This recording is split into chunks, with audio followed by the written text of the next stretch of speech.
Hello, this is Daniel and welcome to another video. In this one I want to talk a little bit about what I was working on the past month and show you the highlights, and uh, also talk a little bit about what was going on and such. So I was quite busy with school actually. We have now the last month of this term, and of course we had lots of tests to complete. Yeah, it was really hard those past few weeks, and I couldn't do so much, but it's finally over and I have time again to make some videos.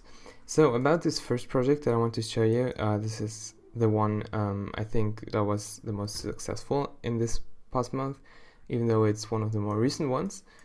So you see I tried to create this kind of stylized face in 3D, and something that I'm trying since a fairly long time.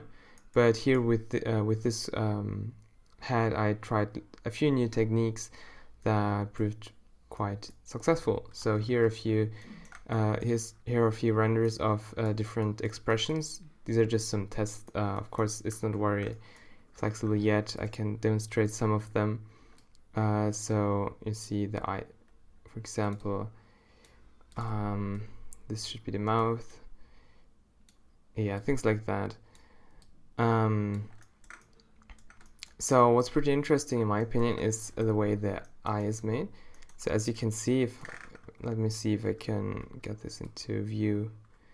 If you zoom in here and see kind of the profile of the eye. Oh, it's really hard.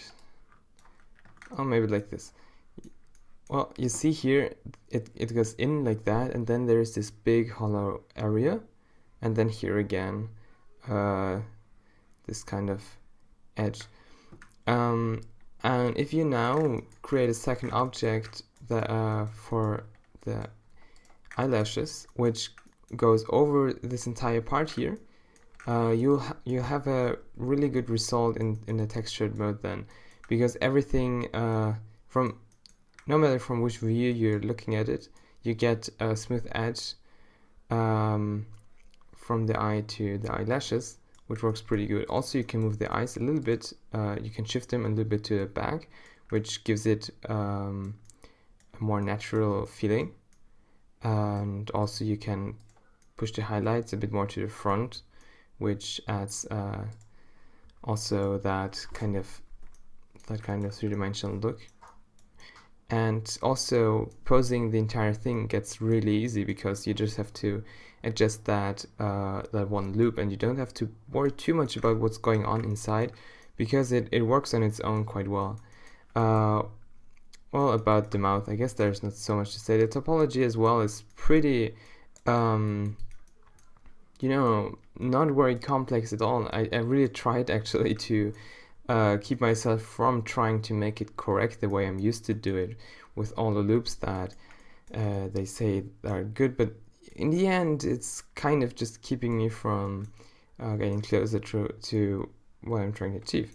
Anyways, I think this was in terms of getting closer to something that looks a bit more drawn instead of 3D, much closer. So anyways, this is the first thing. Let's move on to the second one, which are holograms. So for school I was working on a movie project, and here are two clips that I want to show.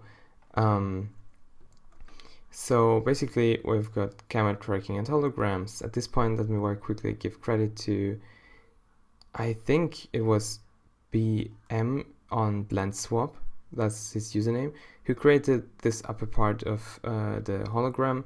I didn't have too much time to work on this, so I decided to just use something from Blend Swap. Okay, quickly checked his username, it was correct, so B and then a space and then M, that's his username.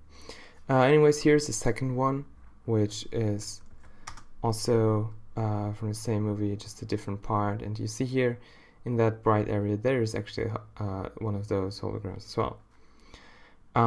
It was quite interesting when making it, since you see how small that area is that I can track, and it was a big challenge to really go in there and get some really stable markers. You know that you have to find 8 of those to make it work well. But I managed in the end, even though I have to admit that this one is a bit unstable. You see it wobbling around a little bit here. But it was okay in the end. Yeah, so these 2 projects are actually most of what I was working on. Actually, there's quite a bit more. Some of it I can't really talk about. Some interesting stuff, but it's not the time yet to talk about it, I guess.